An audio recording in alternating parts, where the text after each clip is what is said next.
ایک دور دراز کے سنسان صحرا میں ایک سفید کبوتر اپنے ننھے بچوں کے ساتھ رہتا تھا۔ سورج کی تیز دھوپ اور شدید گرمی نے صحرا کو جھلسا کر رکھ دیا تھا۔ پیاس اور گرمی سے کئی جانور اور پرندے دم توڑ چکے تھے۔ یہ منظر دیکھ کر سفید کبوتر کا دل بھر آیا۔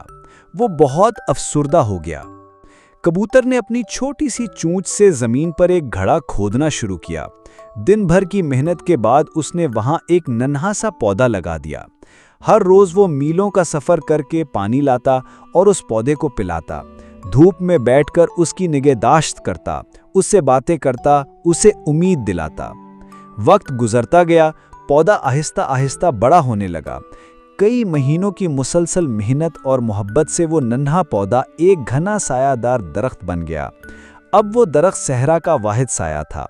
مختلف علاقوں سے پرندے وہاں آ کر گھونسلے بنانے لگے۔ چہچہاتے پرندوں سے وہ درخت جھوم اٹھا۔ سفید کبوتر نے جب یہ منظر دیکھا تو اس کی آنکھوں میں آنسو آ گئے۔